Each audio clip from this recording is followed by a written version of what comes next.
At the height of American optimism, when money felt endless and ambition had no ceiling, one man decided that success should not just be counted, it should be seen. Frank Winfield Woolworth didn't merely want to be rich. He wanted his wealth carved into stone, stretched across acres, and impossible to ignore. And for a time, he succeeded. But today, most of his great estates are gone, erased so completely that even locals struggle to remember where they stood.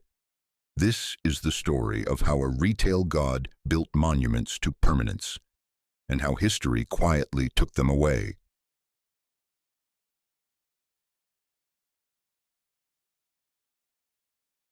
Frank Winfield Woolworth rose from near poverty to become one of the most powerful businessmen in the United States. His idea was deceptively simple: sell everyday goods at prices ordinary people could afford. The five and dime store wasn't just a business model, it was a revolution. By the early 20th century, Woolworth stores dominated American cities and towns. His company employed tens of thousands. His fortune grew so large that when he commissioned the Woolworth Building in New York, it became the tallest building on earth, a cathedral of commerce paid for in cash.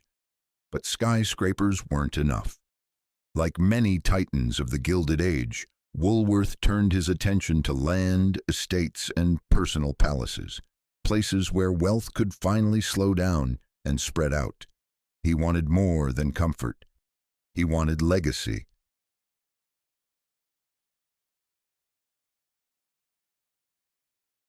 Woolworth's most ambitious private retreat rose in the quiet, elite enclave of Glen Cove, a region already crowded with industrialists trying to outdo one another. His estate, known as Winfield Hall, was designed in a lavish French Renaissance style. Steep roofs, stone towers, manicured gardens, and interiors that rivaled European royalty. This was not a summer cottage. It was a declaration. Inside were marble halls, carved staircases, imported furnishings, and rooms meant for entertaining on a scale that bordered on theatrical. Woolworth spared no expense. He believed that great wealth deserved a physical form just as great. But Winfield Hall wasn't alone. Across the country, Woolworth invested in multiple grand residences, estates meant to mirror his rise, to freeze success in architecture. These properties demanded armies of staff, constant maintenance, and endless resources. At the time, it seemed perfectly reasonable. After all, Woolworth was worth hundreds of millions in early 20th century dollars. What could possibly threaten that?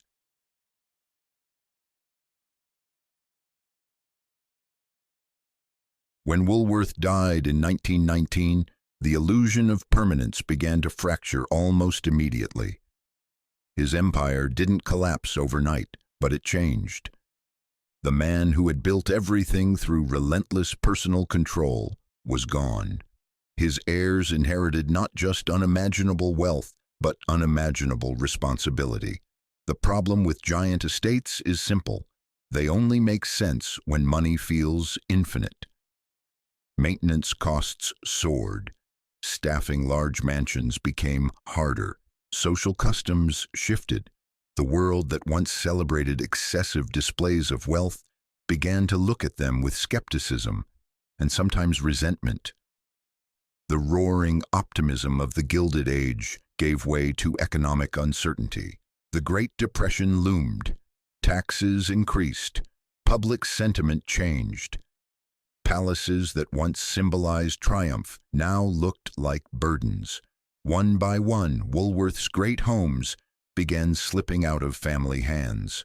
Some were sold, others were repurposed, and some were simply erased.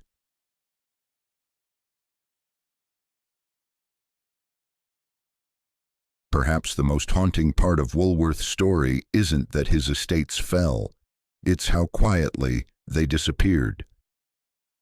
Several of his properties were demolished in the mid-20th century, casualties of development changing land values and a society eager to move forward rather than preserve symbols of excess. Where ballrooms once echoed with music, parking lots appeared. Where towers once pierced the skyline, suburban homes quietly settled in. Even Winfield Hall, the crown jewel of Woolworth's private life, narrowly escaped total destruction. While parts of the estate survived in altered form, its original grandeur was stripped away piece by piece. Interiors gutted, land divided, purpose transformed. No mass protests, no national mourning, just bulldozers and silence. And this wasn't unique to Woolworth. His story fits a cruel American pattern: immense success followed by monumental construction, followed by indifference. Unlike European palaces protected by centuries of tradition, American mansions often lived short, fragile lives. Built fast, loved briefly, forgotten quickly. Frank Winfield Woolworth built stores that reshaped everyday life and buildings meant to last forever. The stores adapted. The palaces did not.